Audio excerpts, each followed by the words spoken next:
Hi everyone, welcome to this week's Lead Nudge. I am Silvia, your inclusive leadership mentor.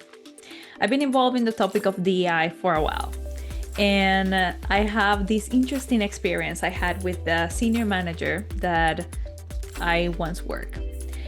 She would proudly call herself an ally, and that means that she had all the stickers, she was attending every single diversity, equity, and inclusion and belonging training, DEIB training that we had, and she was always nodding in agreement when the topic of inclusion came up.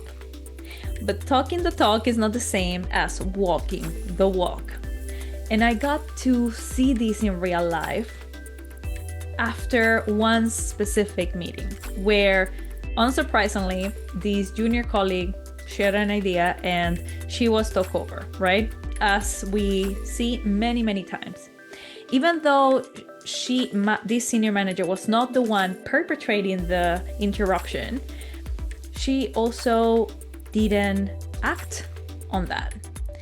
And when I asked her about how she felt with that meeting, she told me later that she realized that the fact that she was silent made her part of the problem, that she was really not acting as an ally. The fact that she was not the one perpetrating that interruption didn't make her part of the solution either. So what happened next week in the same setup?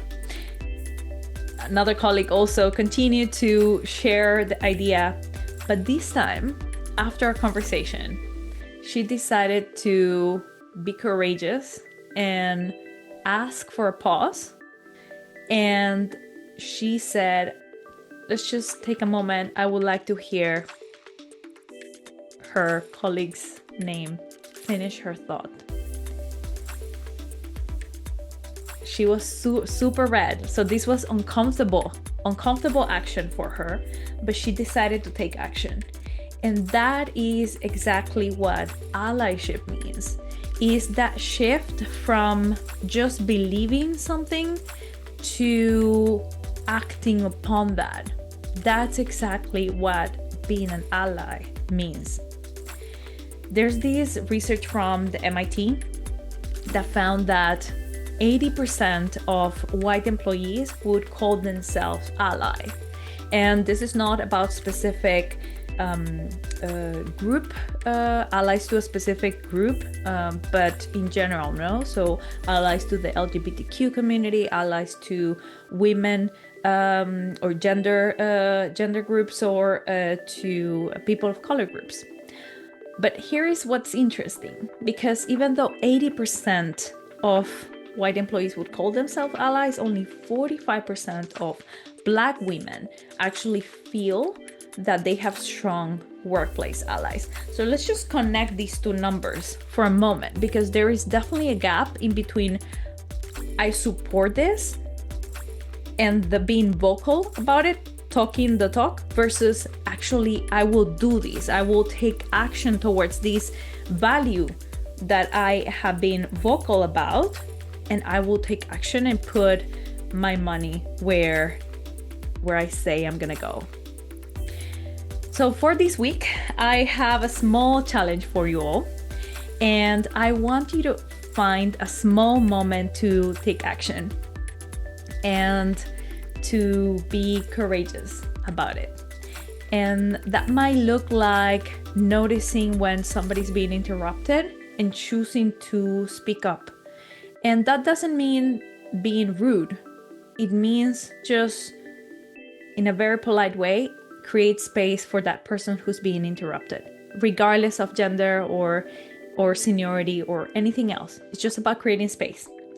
If you notice that a colleague's idea is getting ignored, bring it back and give it credit if it's chosen. If you notice that there might be people dominating a conversation just because they might be more confident or they have more seniority, or for XYZ reason, make space for others if you feel confident and comfortable with that.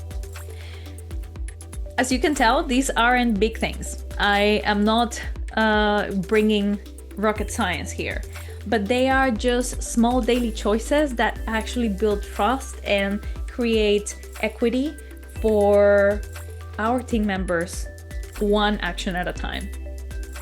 And then we can actually be confident saying that we are allies and that allyship is more than a label. It's actually action, and it becomes a little bit more of a verb. So with that, remember to lead as you are with courage, inclusion, and heart, you all.